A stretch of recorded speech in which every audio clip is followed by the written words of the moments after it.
What is up, everybody? Welcome into another YouTube live show here tonight. I am John Kurtz. I'm going to say this off the jump, okay? I need the chat to know tonight that you have an important responsibility, along with obviously enjoying the content of tonight's show, which is going to center around the Pac-12 quite a bit and a subset of the San Diego State Mountain West Conference battle. Mountain West has entered the chat all of a sudden, becoming a player here in the conference realignment discussion with their back and forth with San Diego State. But I need you guys to know this, okay? And maybe I should wait until more people get in here so that the full crowd knows the breadth of this. But my request is I have been keeping tabs and keeping track of this this story with the Titanic submarine or whatever vessel you want to call it that's down there. If anything happens, if there are any major developments on Twitter, Reddit, or whatever with this thing over the course of the next hour while we're doing the show, I need you guys to let me know. Need you guys to let me know if there are any Titanic vessel updates here, because I'm locked in, I'm glued into this. I know that around here everyone's following realignment and perhaps the West Virginia coaching search, which has been interesting to follow from afar as well. And we can talk about that. If you guys want to chat about the West Virginia coaching search, we certainly can do that as well. But the plan is going to be today. The plan is going to be that we will give you an update on what is happening with the Mountain West and San Diego State, because we have an update since the last time that we chatted about this, and it's not a good one for San Diego State. In this exchange of letters back and forth with the Mountain West is now saying, hey, look, we know that you tried to say this was not an official resignation. We're not recognizing that. We deem this an official resignation. Like, you guys are out. And now we're sitting here. It's the 21st, man. There are 9 days left for this to get all sorted out, whether San Diego State's going to be in the Mountain West or not. Would the Mountain West actually legitimately, quote unquote, kick San Diego State out here if that's what it were to come to? Can the Pac-12 pull something together at the last minute here? I am fascinated by this and what San Diego State must be thinking. I have an interview lined up tomorrow to get some better insight on that. So just as a tease, hopefully that will be up tomorrow night, if not Friday morning at the worst, about what is going on with San Diego State, talking to somebody who is live on the scene there. But we will get you all the update and fallout from that as of right now. But we also have a lot from the Jon Wilner mailbag, the latest Jon Wilner mailbag, Pac-12 hotline. Guy that I say this all the time. I know some of you roll your eyes at, but I do really respect out there covering the Pac-12. We're going to go through his mailbag, including him setting a new timeline. Like we talk about all of these timestamps that have occurred here at points in time. People from the Pac-12 really timestamping this thing. He gave another one. He called it an unofficial deadline for when the Pac-12 is going to have to get this deal done. So we are going to chat about that. He's also got talk of what schools would be additive and dilutive across the landscape. If the Pac-12 can survive with even as few as 6 teams remaining out of this whole thing, and he has a pretty good take on that. He was asked about the Statement of Unity in February and whether or not the Pac-12 presidents thought at that point in time that they did have a deal actually done or on the table. I thought that answer was particularly insightful and interesting. So there's a lot to cover here. There is definitely a lot to cover. And I saw Snake. I will get this in, Snake, because you made me laugh with this, and we talked about it last time. He said, where's the light switch sign? The light switch sign fell during the middle of the last show because, again, like, hard to get a sign up over the light switch. I've decided that I think the only way that I can really solve this is just to buy. I've been resisting this. I didn't want to do it. I think I'm just going to have to buy another cheap bookcase. I've already got one, like a bookshelf. I guess I should say bookshelf. I've already got one in the other room in my house, but I'm going to need to just get another one and throw it back there and then stack some stuff on it. I think that's the only way I'm going to be able to legitimately cover this thing without having signs popping off and stuff like that. So it appears that it was a short run for that whiteboard. That whiteboard is pretty much going to go to waste with one show where I did write on it, George is really kicking ass this week. So I forgot to give that payoff last time. For those of you that were guessing about what the whiteboard actually said over the light switch last week, it said George is really kicking ass this week. But of course you couldn't read it because of the the contrast in the background. Got to get that depth of field. Anyway, that's the wind up. That's the build up to what we have going on for the show here tonight. And then hopefully what we'll have tomorrow with a little more insight on San Diego State. If you guys have been here before, you know the drill. But for those who have not, if you want to be on the show tonight, you can be like R Webb or Isaiah, who have already donated. But you click the $ below the chat box where it says say something, make a donation, and then your chat will be pinned up at the top. It will supersede everything else. It ensures that it gets on the chat tonight. There are over 150 people in here right now. I cannot keep up with everything that's going on there. So if you want to control the content, make your voice heard, and support the work that I'm doing to bring you Big 12 and conference realignment content on a weekly basis, click the $ below the chat box where it says say something to add your donation with your question or comment, and that is how you can do that. If you want to support the channel totally for free, all you got to do is just give me one click. Just click the like button. That's all it takes. Helps me with the YouTube algorithm. Very, very easy. Costs no money. I would really appreciate if all of you guys would do that as well. If you can leave a comment in the comment section of the video before, during, or after, love me, hate me, agree, disagree, whatever it is that you might have to say, that all helps me too. So let's spike that algo, spike the algorithm as much as we possibly can, and do that again totally for free to help out and support the channel as well. If you are catching this after the fact, you're not watching the show live, excuse me, and you'd like to support the channel as well, you can do so on Venmo. It is John-Kurtz-4 on Venmo in order to do that as well. So plenty of ways to support the channel as we get rolling tonight. R Webb says Mountain West to San Diego State, prenup still stands. Yeah, that's a good analogy. And I literally, R Webb, just before I popped on here, was reading. I don't remember which specific piece it was that I was reading, or maybe it was just somebody on Twitter. But I saw somebody say, like, this is basically like San Diego State going to the Mountain West and being like, hey, can we renegotiate the prenup? You know, I mean, it's not really something that you're going to be able to get somebody to do. Renegotiate that prenup and, hey, just charge us, just $17 million less. Just $17 million less. That's all it is. Yeah, pretty funny stuff. Isaiah. What's up, Isaiah? Isaiah, thank you for being here. By the way, R Webb, thank you for being here. Thank you for your support. Same to you, Isaiah.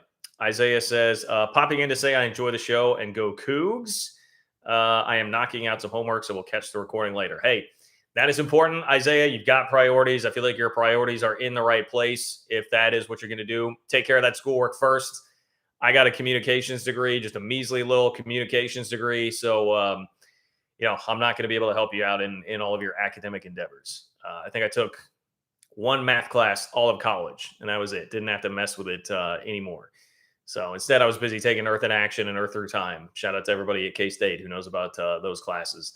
So that's how I spent my time in college, in addition to doing all the broadcast stuff. So anyway, appreciate you being here, Isaiah. Appreciate your support. And thank you for popping in before it is that you do your homework. I hope you get it done.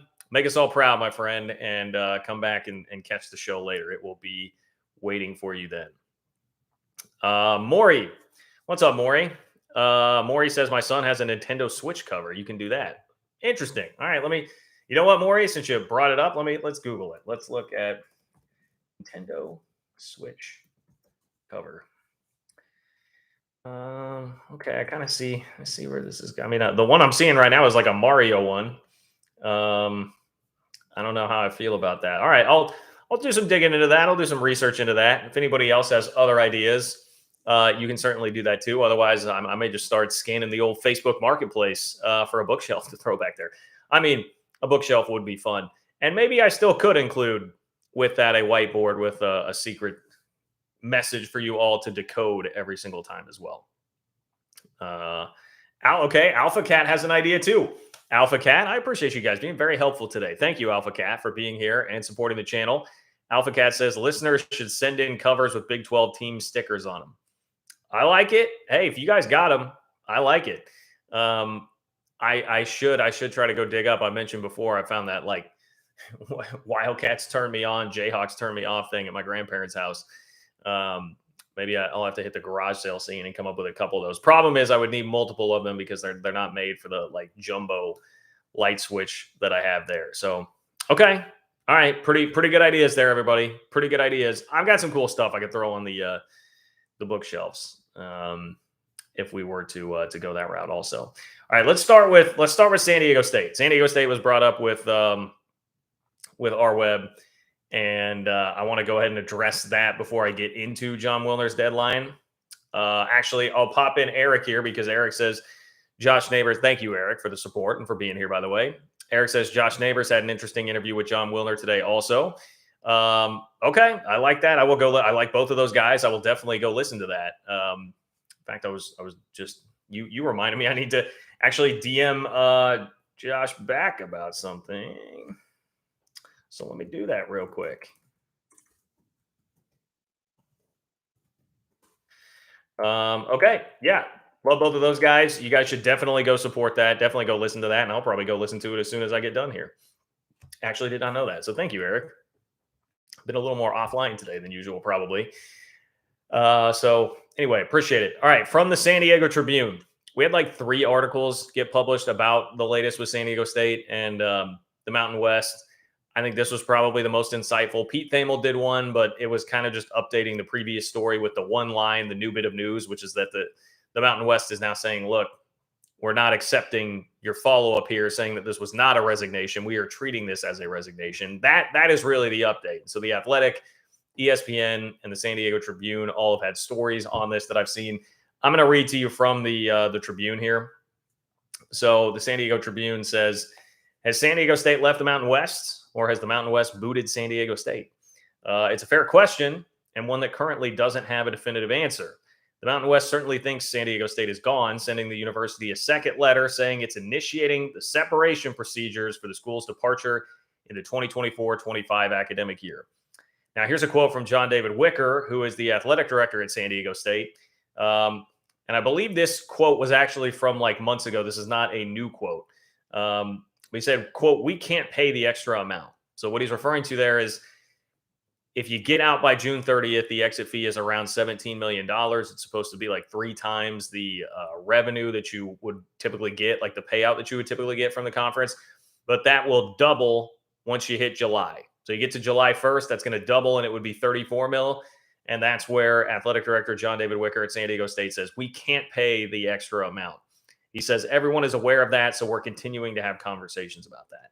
And that is basically the genesis here of why they're reaching out to the Mountain West saying what they did, which if you haven't been following the story from the beginning, it all started with San Diego State sending a letter to the Mountain West Conference. And with that, it included all of the presidents across the league saying, one, requesting that they either get an extra month extended to only have to pay the $17 million, or be able to like structure out the payments a little bit differently. And they said, hey, by the way, this is kind of like a notice that we are intending to leave, but we're not doing so yet. So the league said, okay, fine. We are taking that as your resignation. Best of luck. We'll see you later. San Diego State came back and said, oh, no, that's not what we're doing. That was just a notice and a request. We're not actually sending the resignation. The league has now said, well, too bad. We're treating it as such. Continuing on with the article, says it may all be moot a week from Friday when the June 30th deadline arrives. There's one problem with that, though. San Diego State might be paying $17 million to leave a conference without another one to join. So, yeah, I guess that's the other part here. Like it could get to the point where they're going to owe $17 million, and then they're just going to be stuck floating in no man's land without an actual conference. Still waiting on the Pac-12, which does not appear to really be willing to expand before the TV deal. Although I did see a little bit of chatter today on Twitter that I think it was that John Canzano has started to float that idea that maybe the Pac-12 would change their strategy on that.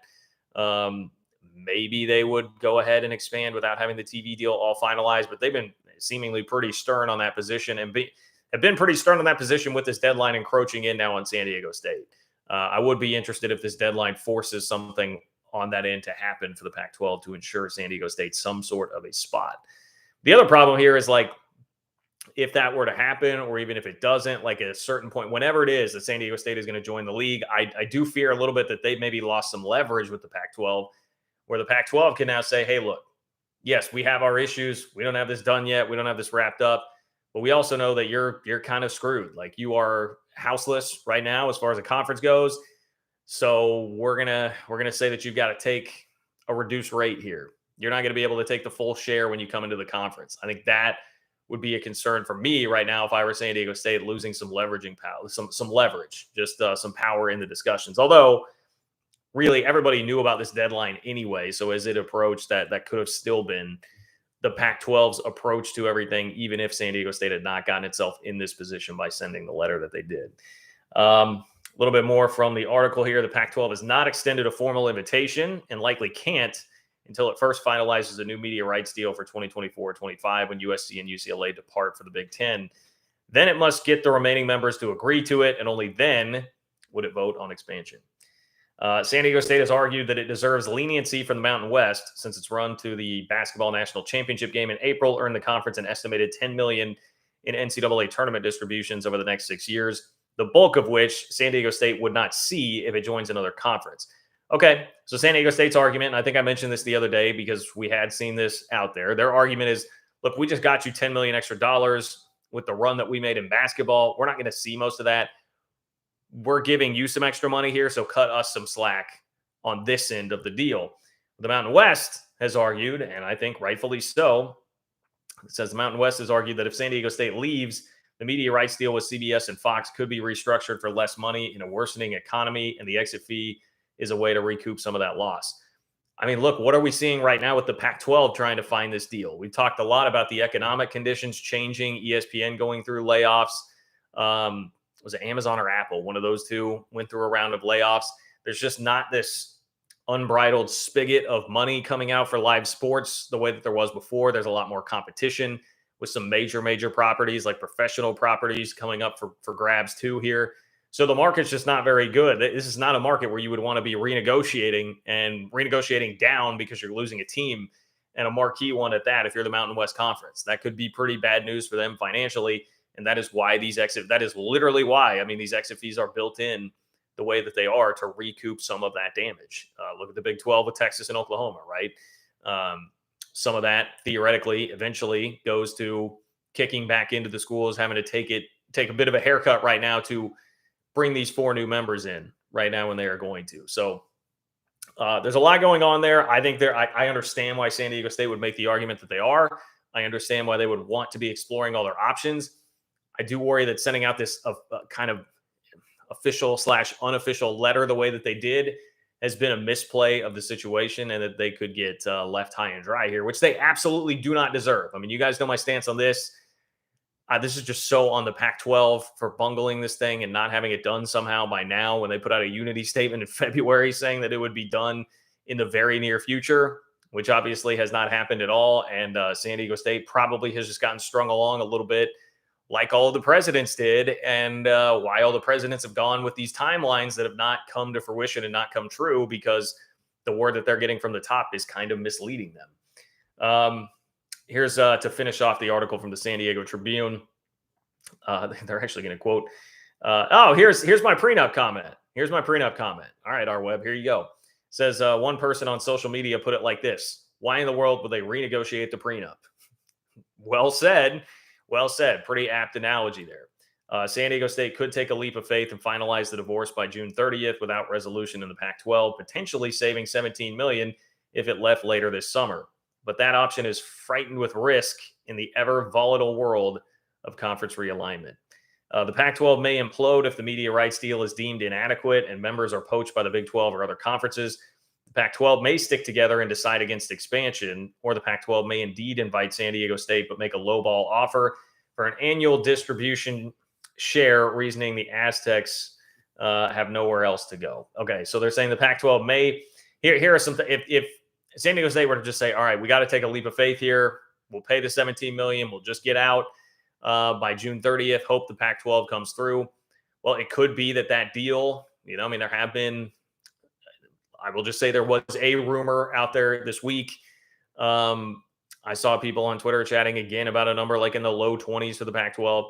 If something like that were to happen, and then Colorado leaves, and then Arizona decides to leave, maybe the other 4 corners decide to leave, and all of a sudden that league is in a big mess, in a lot of trouble, and it totally explodes. Well, then what are you doing then if you're San Diego State? Like now, and I think that scenario is fairly unlikely that it plays out that way, but that is a possibility.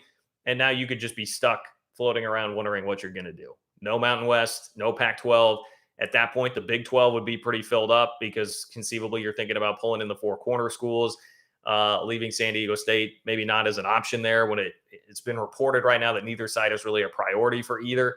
So that's the scenario that you don't want to get stuck in if you are San Diego State. Now, I think there are a lot of tentacles to that. Like, I mean, surely there would be other conferences like reaching out to San Diego State at that point.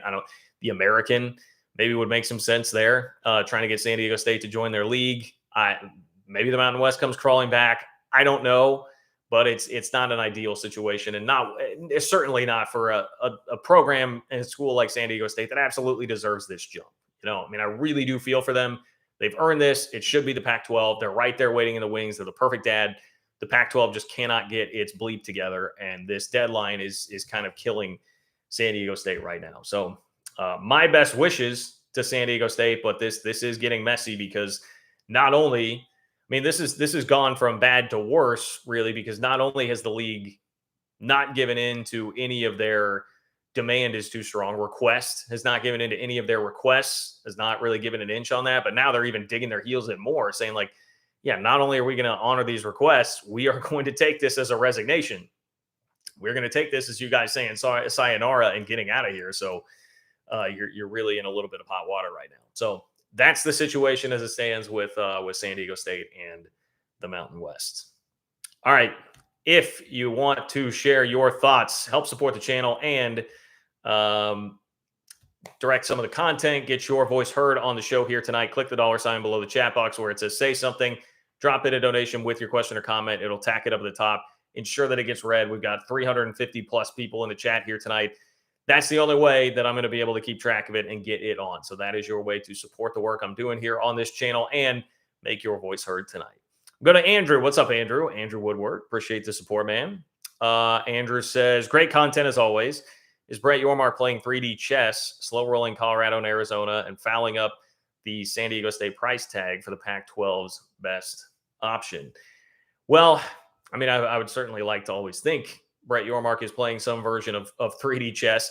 And I think on some level, in general, he kind of is. I mean, he's just outmaneuvered George Kliavkov at basically every turn here. I don't know that you could really deny that at this point. But in this scenario, it's just all about the Pac-12. I don't think that it's Brett Yormark being the puppet master on Colorado and Arizona right now and saying like, hey, we could have you if we wanted to, but we're going to wait and not go ahead and extend a formal invitation right now. I don't think that's what it is. I do think that it's Colorado and Arizona just waiting, like they have said publicly many times, like waiting to see what the offer is from the Pac-12. And frankly, for both schools, I've said it before, I'll say it again.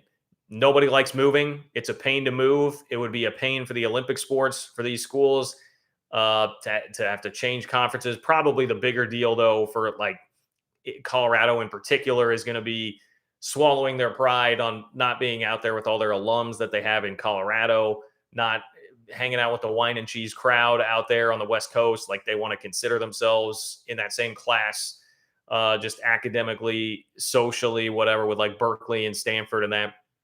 They would have to swallow their pride and give that up if they were going to join the Big 12. So they don't want to do that. Like that's not an ideal world. The ideal world for Colorado is that the Pac-12 comes up with enough money that they can stay. So I don't see a scenario where this is Brett Yormark just pulling the strings and saying, hey, just wait a little bit. Let's see what goes on here and make this worse for the Pac-12. I think it's very clearly all on the Pac-12. And I think like San Diego State's letter basically has to be, I don't know what other conclusion you come to other than like that's just a response to where they're feeling the heat of this deadline getting here. And they probably thought this was not going to be an issue, but now it's here on their doorstep and it is an issue. So I think Yormark does think a couple steps ahead of Kliavkov generally, but I don't think in this specific instance that is exactly what's happening. But I appreciate the question. I appreciate you being here and appreciate the support, Andrew. McMuffin, what's up, McMuffin?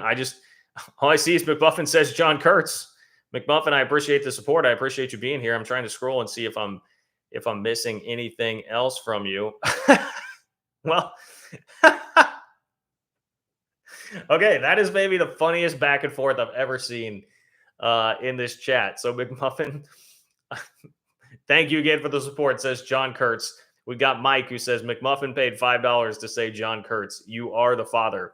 And McMuffin says, I am a muffin, sir. Well done, McMuffin. Needed a good laugh today. Thank you for that. Thank you. All right. Well, instead of all, it's been a while since I've, all hail Lord Karen. Let me just all hail Father Muffin. Thank you, Father Muffin, for your donation and support here. Matthew, what's up, Matthew? Matthew, appreciate your support as always, my friend. Thank you, thank you, thank you. Cannot thank you enough for that. Matthew says, San Diego State painted into a corner. They either know a lot more than publicly shared or went on a major shaky limb. If they're betting on a Pac-12 media deal, timestamp, very risky ground. We'll see in 10 days, June 30th, cliff imminent. Yeah, there is that possibility. I mean, maybe they do really know something that has given them more confidence to say, like, hey, even if this doesn't work out with the Mountain West the way that we wanted it to or whatever, like even if the Mountain West were to get mad, we've still got something in our back pocket here, which is that we think it's likely the Pac-12 gets a deal done. My only hang up with that, and I feel like, the way I'm reading this, Matthew, it seems like you're a little skeptical of that too. My only hang up with that is that, like, hey, maybe that I could see that really being the case, that they are having conversations with George Glievkov and they are kind of aware of the situation and what's going on. And they do have some optimism, but I would just tell them, like, man, even if George is telling you that this is coming and he thinks that this is going to get done, I would be leery of trusting that. I am very leery of trusting him throughout all of this because it's been well covered here, certainly on this channel and by many in Big 12 country. All the deadlines that have been set, how many times it's been pushed back, and it seems clear that there have been conflicting messages from the top or just misleading messages. They have not done a good job at knowing when it is that they're going to have this done and conveying what all the foot soldiers are doing throughout the conference. So I would just, if they're going to do that to their own presidents in the Pac-12, why would they not do that as well to San Diego State, a school that is not even in the league yet? So I'd be leery. But you're right. It is a big time, of all the deadlines here, this is like a hard deadline. This is not like some deadline like we're going to talk about from Jon Wilner here in a little bit. This is not a deadline set by Kirk Schultz or a deadline set by Robert Robbins or anything like that. Like, this is a hard, fast deadline. Like, there are legalities here. There are contracts at play. This is much, much, much, much more legit, that June 30th deadline. So we will have something. We are barreling towards some kind of action or some sort of resolution here. And I just hope for San Diego State's sake that it is not a completely messy and difficult one for the Aztecs. Let's see who we've got next. Robert, I believe. Robert, what's up, Robert? Robert says, San Diego State, goodbye, Mountain West. Hello, whack. I don't think it would get that bad. I mean, I guess maybe just geographically, if that's what it winds up being. I'm curious what the WAC media payout. Let's see if I can find that, because they're getting about $6 million right now. I'm just seeing a $2.5 million there. It would be certainly less than the $6 million that they're getting right now from the Mountain West. But like San Diego, I mean, they're the best commodity on the market left. That's not a Power 5 school for anybody trying to expand. So I would think that they would probably wind up doing better than that, even if it really came to it, at least from that sort of financial standpoint. But maybe then, like, the travel for your Olympic sports and all that makes so much more sense in the WAC. Although I don't even know who is even in the WAC anymore. I mean, who is in the WAC conference? I mean, I always think of it as like the Hawaii conference from back in the day, but I don't even think that's true. Yeah, boy, this is not as good as I thought. The WAC is Chicago State, formerly UMKC. I guess now they just Kansas City Roos, UT RGV, New Mexico State, Grand Canyon, California Baptist, California Bakersfield, Utah Valley, and Seattle. All right. Yeah, that's not good. The WAC has fallen on some hard times. That's not what I was anticipating the WAC being. So yes, I think they would do better than the WAC there. But fair point. There's some real fear here. There's some real fear of the unknown with San Diego State and the situation that they're in. Aglist, what's up, Aglist? Thank you for being here. Appreciate your support as always. Aglist says, John, long time since I've been able to join and needed to pay my dues. Well, hey, thank you very much. Much, much, much appreciated. Says Will Howard should be preseason All Big 12 quarterback, but think Jalen Daniels will have that honor by the end of the season. Rock Chalk Jayhawk, Alan. Thank you, Alan. I like that you weigh. I think that's a really fun topic. Like, that is a very much built for the offseason topic, but I think it's a fun one. Who would be the first team All Big 12 quarterback in general, even if you just take away the only Will Howard and Jalen Daniels angle of it, you just open that up. I mean, is it going to be Dylan Gabriel? I would say it's probably going to be Dylan Gabriel, Quinn Ewers, Jalen Daniels, Will Howard. Maybe Tyler Shutt gets in that conversation too. But I think probably like those four. And I feel like when we see this media team come out, I think there's a better chance Jalen Daniels would be the preseason pick. Jalen Daniels, I don't think it was justified, but he did beat out Will Howard for second team All Big 12 honors last year. And I say that, in large part, he was just hurt for so much of the Big 12 season. To me, the conference award should be based on how you're doing in conference play. And Will Howard was available for more and played better than Jalen Daniels did in conference play. But again, injury affected that. I just feel like Daniels is a hotter name. People remember the insanely hot start that he had against, some bad defenses. But look, he lit it up. There's no doubt about that.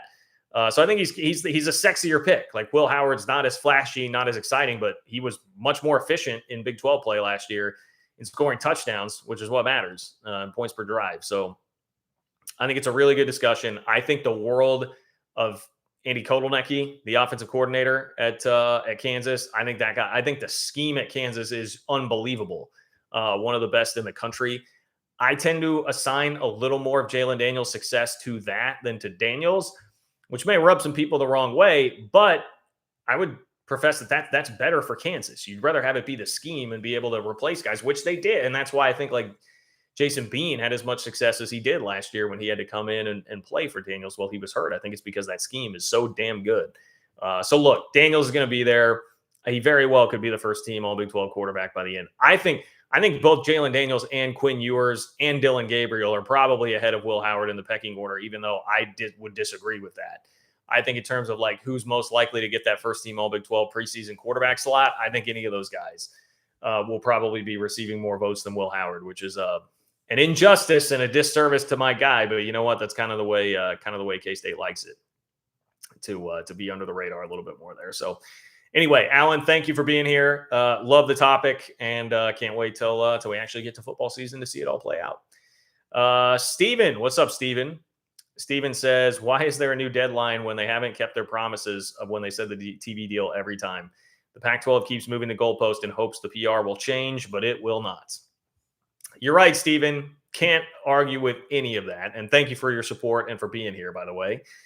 I cannot argue with a single piece of that at all. And with that, let's dovetail right into this. That is a perfect segue into the latest deadline that has been pushed here by Jon Wilner. So in his mailbag from a couple of days ago, he was asked the question, if a media rights deal isn't completed by Football Media Day, will Commissioner George Kliavkoff still speak there? Or will it be like the men's basketball tournament when he avoided speaking to reporters? So Wilner says, our absolute drop dead must be completed and announced deadline for the Pac-12 media rights contract is, drum roll please, Friday, July 21st. Mark your calendars, everybody. That is exactly 1 month from today. We are sitting here on Wednesday, June 21st. Jon Wilner's new deadline for the Pac-12 TV deal to be done is Friday, July 21st. At the time that he wrote this, he said 5 short weeks away. Now we're getting close to 4 short weeks away from that. He says that's when the Pac-12 will stage its preseason football media extravaganza in Las Vegas, an event designed to showcase the teams, coaches, and players ahead of the conference's most anticipated season in eons. The marketing potential is enormous, but if Kliavkoff doesn't have a media deal signed and announced by that point, the existential crisis will suck oxygen from a first-rate football product. In our opinion, it would be a PR nightmare. I can't really disagree with that. It would certainly be all of the focus. Generally, you're going to have a commissioner go up and speak at the beginning of this thing. That's how usually you're getting the commissioner first to kick it off, kind of a State of the Union sort of address. And we know what the Pac-12 House has been like, not very in order here lately. So if you're doing a State of the Union address without the TV deal, that's going to be a messy State of the Union address. And then instead of talking about, like Caleb Williams and everything going on with Lincoln Riley and USC in their last year in the league, Utah having a great squad as always. Washington being back on the rise. Oregon still Oregon. Like Oregon State, Washington State having good football programs going right now. It should be a very good year on the field for the Pac-12. I mean, I'm generally intrigued and I want to watch Pac-12 football this year. But yeah, that will absolutely dominate the headlines and take over everything if it is not completed by then. So point taken as far as why Wilner would set that out there. Now, I also think there's still a part of me that if I were in the Pac-12 offices, I would just be like, ugh, I understand why you're saying that, John, but can we just not do the specific date thing anymore? Because every time we do this, it has been bad. This has just not been good. But there's a lot more here to what Wilner had to say. He says Kliavkov avoided public comments during the men's basketball tournament in March for that very reason. He didn't have a media deal to announce and wanted no part of standing in front of the reporters and issuing denials, deflections, and non-answers. But there's one crucial difference between the two events. The commissioner's news conference is traditionally a secondary piece of the basketball tournament. With Pac-12 football media festivities in July, the commissioner offers the opening remarks. So instead of being an afterthought, that's more the centerpiece when the commissioner is going to speak at Big 12 Media Days. I mean, look, typically big things going on. Like Brett Yormark gets to show himself off last year, Big 12 Media Days. 2021 Big 12 Media Days, that was when Bob Bowlesby went up there and famously said, brushed off a question about realignments and I don't think we're going to see much. And then it was literally a week later that Texas and Oklahoma, that story broke that they were going to leave. So usually something exciting going on there with the commissioner's remarks. Continuing here with Wilner, he says he welcomes the reporters, provides a state of the conference update, then participates in a Q&A. It's not a basketball tournament. It's a media event. If Kliavkov declines the traditional role, his absence and what it says about the state of the negotiations and future of the conference would be the major story. Yeah, I'm thinking as a PR guy right now, which is what I'm doing with the day job as a PR guy, what would I advise him to do? If you don't have a deal and it gets to July 21st, is it better to go up and field all the questions and then have that formulate the news cycle? Or is it better to just not do it and leave people to be like, oh, well, that's a bad sign. That's a really, really bad sign if you're not going to actually go out there and do it. I'm not sure what the better answer would be at that point, but either way, yes, that would be the story.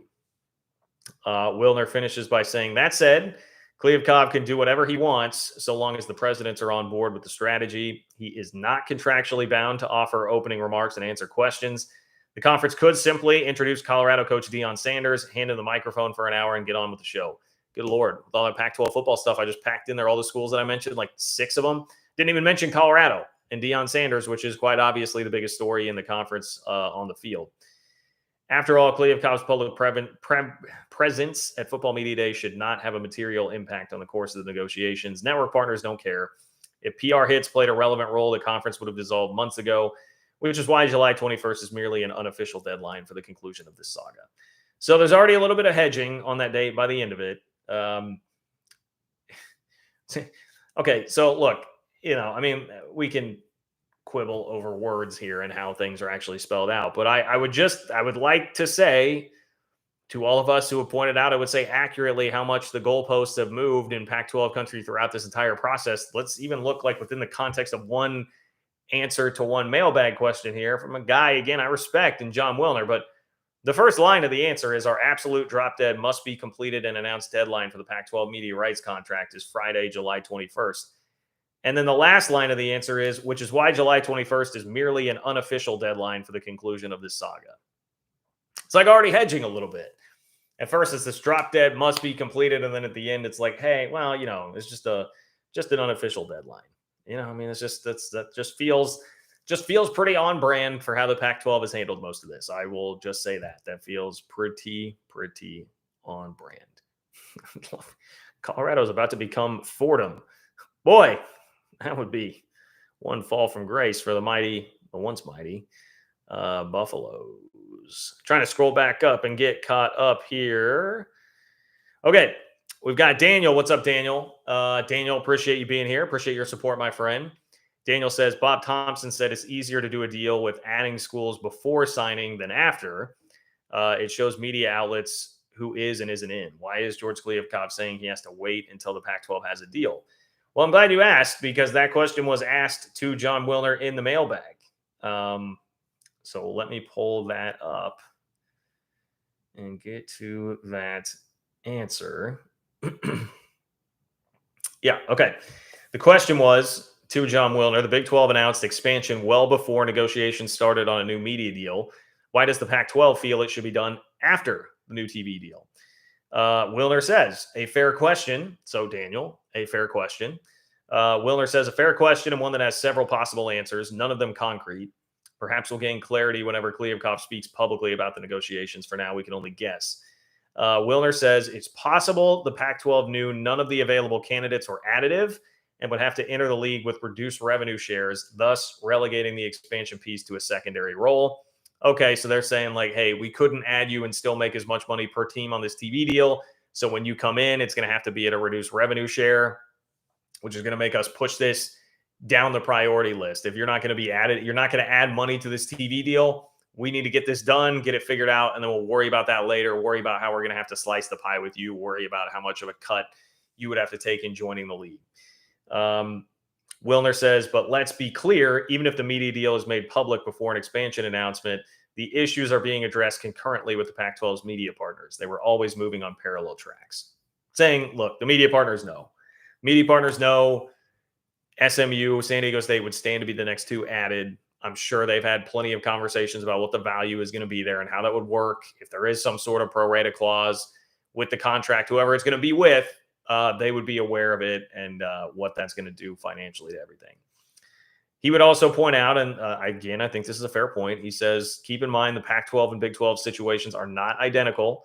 For example, the announced departures of Texas and Oklahoma to the SEC happened in the summer of 2021, 4 years before the Big 12 media rights contract expired. The Pac-12 lost USC and UCLA 2 years before its contract cycle ended and only 6 months before the normal window for negotiations. So, okay, fair enough. But yeah, it seems like that is, I would say it's probably the first thing that's really addressed there. That would be my speculation. It's more like, look, you guys are not going to add more money to this contract. So we have to pour all our focus into just getting the schools that are there to sign this grant of rights right now, get this signed, sealed, and delivered, taken care of. If you're not going to add financially to it and perhaps maybe even take away a little bit if we're slicing that pie in an extra way, we can't do that right now. We can't handle all of that. Our plate is already full. We got to get this deal done. We'll figure out your stuff later. I would imagine that it probably leans more to that side. Because yes, Daniel, Bob Thompson, that makes complete sense that it would be much easier for the TV side to know, hey, these schools are going to be joining in a year when you actually do the deal. But it may be that the TV side is saying, like, yeah, that'd be great. But if they join, you guys are getting less, probably slightly, but maybe it's slightly less per school per year. Like, you're not going to make any money off of this right now. So that would be my speculation on it. Cyclone Steve, what's up, Cyclone Steve? Thank you for being here. Cyclone Steve says, if the Big Ten stands pat, the Pac is stuck. The Big 12 is not taking 10. If the Big 12 stands pat, the Pac-12 is stuck. I mean, probably. It's just, again, it all comes down to this TV deal. But Jon Wilner would tell you, in fact, this actually reminds me of another answer that we had from Wilner in this, where he talked about the league. Here we go. Oregon and Washington. He said, I believe the Pac-12 will cobble together a deal in the next few weeks this is the question, that keeps the schools together until at least 2030 when the next round of realignment hits. But should one or two schools panic and migrate to the Big 12, do you think there's a path forward that includes 6 of the 8 remaining? And Wilner said, put it this way, as long as Oregon and Washington are committed to membership in a conference based on the West Coast, we don't envision them joining the Big 12 ever. The Pac-12 will survive in some fashion. So he is saying, as long as Oregon and Washington are committed to membership in a conference based on the West Coast, the Pac-12 will survive in some fashion. And he then goes on to say, like, hey, that could be 6, 8, 10, whatever. But if Oregon and Washington are still committed to that thing, it is still going to exist. And that, I think, is basically what you're referencing there. If the Big Ten is not going to offer Oregon and Washington, like what Wilner is saying, like the league would still exist in some form because he does not see them jumping to the Big 12. For the record, I don't either. I find it very hard to conjure up a scenario where that would actually happen. So yeah, I think there's something there. Neilio, what's up, Neilio? Appreciate you being here, Neilio, as always. Neilio says, great show as usual, John. Keep it up, buddy. # Go Cats. Well, thank you, Neilio. Appreciate you, my friend. Neilio says, P.S. fingers crossed on landing Grant Bricks. Grant Bricks, Bree. I'm never sure if I'm saying that correctly, but he is the number one interior offensive lineman recruit in the country, and has taken a K-State visit. Seems like K-State's in a fairly promising spot there. It's one of many battles that they are having with Oklahoma right now on the recruiting trail, which K-State won some of those last cycle. And one of those schools won the Big 12 championship last year. It was not Oklahoma. So, yes, I'm pretty optimistic there. That would be a huge win. It would be a huge, huge recruiting win for K-State. So fingers crossed there on him. Boganowski from Junction City and Caden Massey, I believe the other offensive lineman, believed to be kind of a battle there between K-State and Oklahoma. So shout out to my guy, Derek Young at K-State Online. If you want all the latest info on that, definitely need to go check that out if you are a K-State fan hanging out in the chat here. Charlie, what's up, Charlie? Charlie, appreciate your support. Appreciate the donation, my friend. Charlie says, do you think that the state of Kansas is the most powerful in realignment talks with K-State football and basketball on the rise and KU basketball and football on the rise? You know, if it were all about just like results of programs, it would be hard to find a much hotter state right now, because you do have, I think, K-State basketball and KU football in positions of rapid ascent.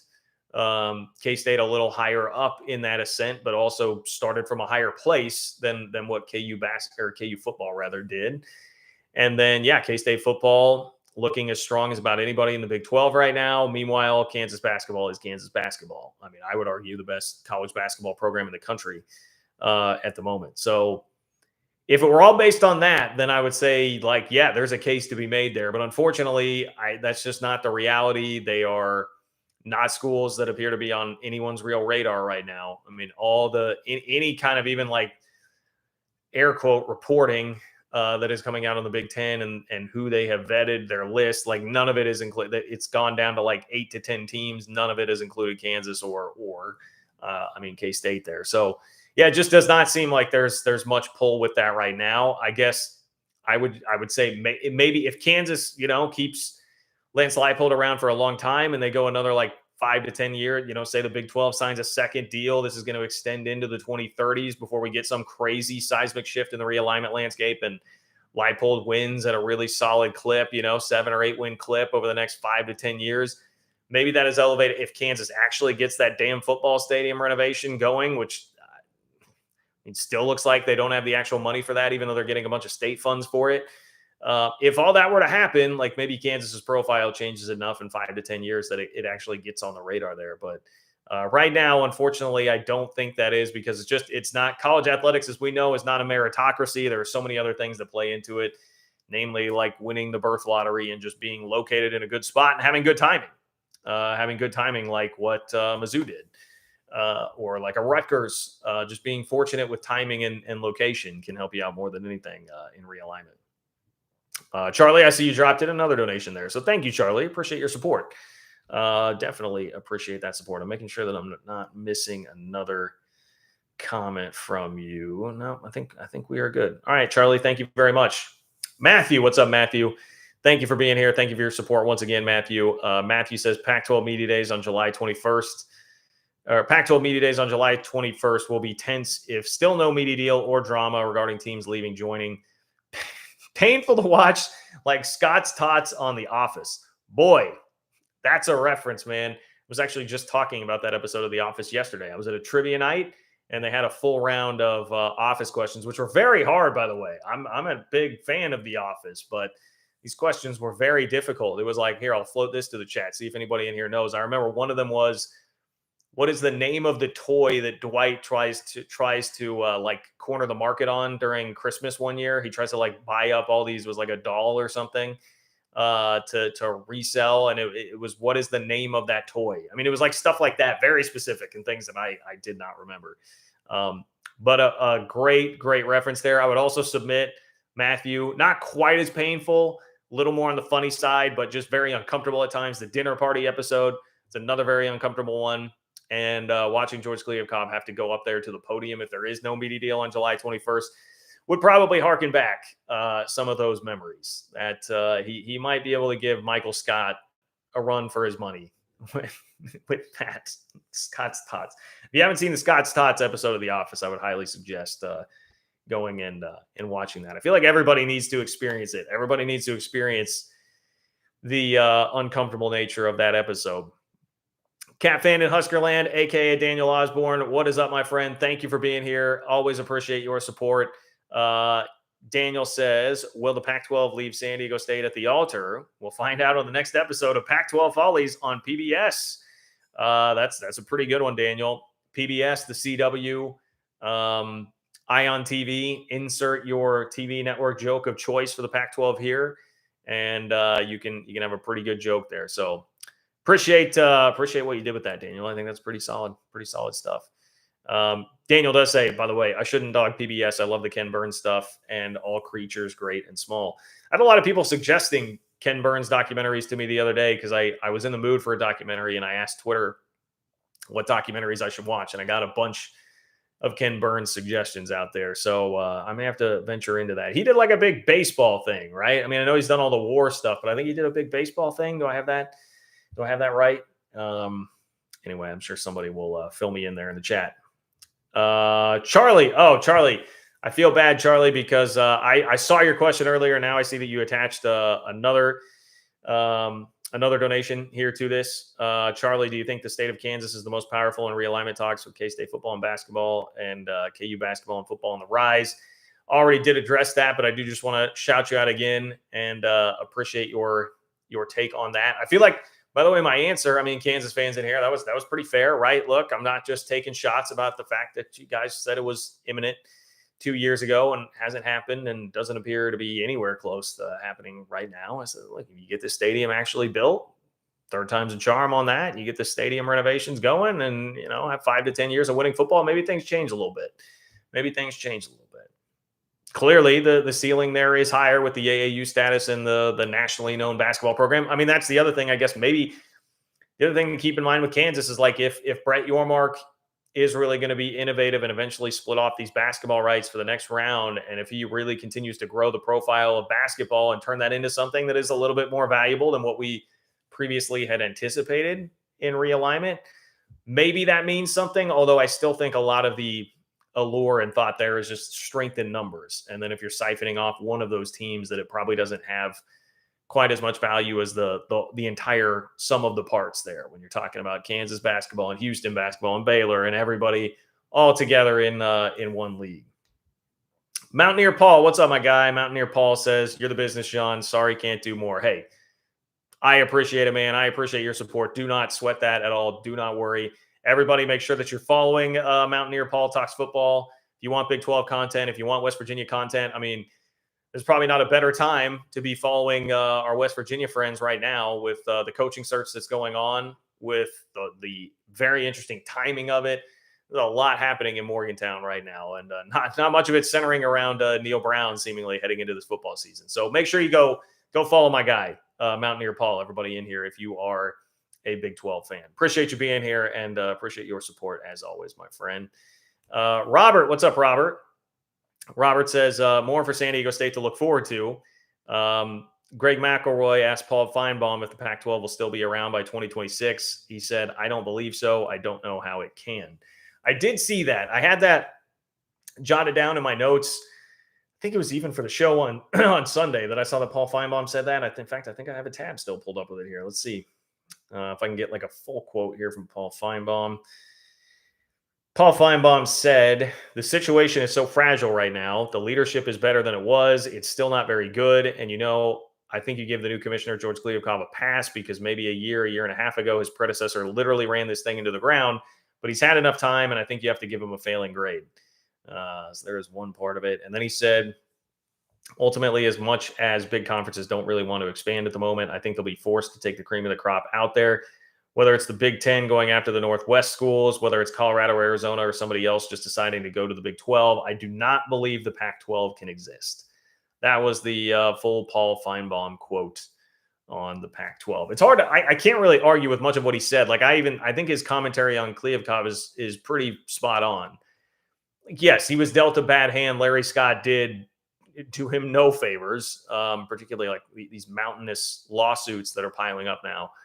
The mountains of lawsuits, I really should say there, that are piling up now for the Pac-12. None of that has made George Kliavkoff's life easy, but he has had plenty of time, and I've seen enough here with the differing timelines and the overinflated expectations of what the Pac-12 should be fetching here that I would still be giving him failing grade right now, but that can all change in an instant. And maybe it does change before June 30th and they get San Diego State in and things look a lot better. But yeah, that was another sign again. Like, what was it? It was not that long ago that we had Paul Feinbaum out here gassing up the Big 12. So we've got him gassing up the Big 12 and saying that the Pac 12 is not going to exist here much longer. The Big 12, if you need any other evidence of how effective the PR and marketing efforts have been of this league since Brett Yormark came in, it is the way that Paul Feinbaum is treating the Big 12 and Pac 12 these days. A little more respect for the old Big 12 conference. Eric, what's up, Eric? Eric says, I still think it's funny that every violation that gave SMU the death penalty is now legal. Yes, different day and age back then. SMU would have been like 1980s SMU seemingly would have been great in this NIL era. But unfortunately, sometimes you're just ahead of your time. Sometimes you're just ahead of your time and it doesn't work out. That's what it is. That should be SMU's real branding efforts. I would start a real big push if I were SMU on that. Like, we were just ahead of our time, man. Just brazenly giving dudes cars and money and all that, well before it was legal. And, look, there was more that went into it, obviously, too, with how everything went down and why SMU got in trouble. But yes, there is certainly some irony in that. But now, look, it's going to be all fine. SMU's getting into the Pac-12. They're a bigger and better brand in DFW than TCU, if you ask SMU Twitter. So it's gonna all be great. It'll all be grand here for SMU, and it'll be like it never happened. They'll forget that the death penalty ever happened. Daniel says, then why add San Diego State SMU if they don't add value? Hey, fair follow-up question to the conversation we were having earlier about why did they feel like they have to wait until after the TV deal to actually add those two schools? I mean, a lot of it comes down to inventory, which is just like setting yourself up in the best position possible for the next TV deal to get enough inventory. I know that's been a big piece of the conversation. It's having enough inventory there and just trying to like strengthen yourself with more schools and get back again the part that they want. It's an investment, right? You're investing in getting into California, getting back into SoCal, and getting into Texas for the first time. So you it's like taking in a plant, kind of watering a plant. You're hoping that down the road that pays you much bigger dividends than it does right now. Like, I don't think anybody would argue that these are life-changing ads for the Pac-12 right now, but their idea in an ideal world would be that SMU really elevates its brand, kind of like TCU has since joining the Big 12, and proves that it can really hang on a Power 5 national stage. And then now you've got this foothold in Texas, and all of that's going to sort of take off. And then same with San Diego State in Southern California, at least regain a little bit, teeny little bit of the market share that you had with USC and UCLA before it is that they left. I think that would really be the answer there. Our web says snip, snap, snip, snap, snip, snap. Another good Office reference there. We got the Office references rolling in tonight. Thank you for that, our web. Always making me laugh during a chat. John Teal, what's up, John Teal? John Teal, appreciate you being here. Appreciate your support. Same to you, our web. Appreciate the support as always. John Teal says, my poor Pac is being captured. Big 12 fans are going to drive the broomstick so deep they can run a flag up it when this is all done.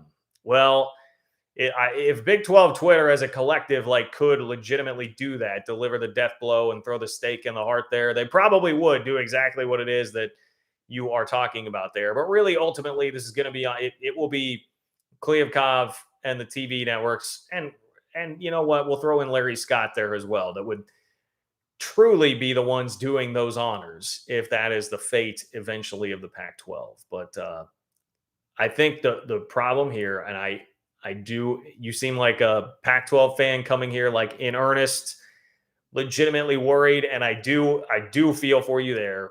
So much of the attitude the Big 12 fans have, and I feel like this gets misunderstood or just glossed over or discredited, is just the way everybody reacted when this was the situation the Big 12 was in. It was so frustrating and maddening that nobody was stepping up. There were lots of jokes, lots of laughter, lots of thumbing the nose, even from those out in Pac-12 country. And so with the dynamics changed now, ain't no fun when the rabbit's got the gun. We're on the other side here, and it's hard to have a ton of empathy when that is the way that you were treated. Not just when this happened with Texas and Oklahoma, but, we've got years of being the butt of jokes. The Big 12 now is not there, and one of the corners of the college football world that would have been engaging in some of the fun is now in some trouble with the Pac-12. So I think that's why you kind of have the attitude that we have there. But I'm sorry, John Teal. I promise you, I will not take that broomstick. I'll leave somebody else to take the broomstick and make that thing happen.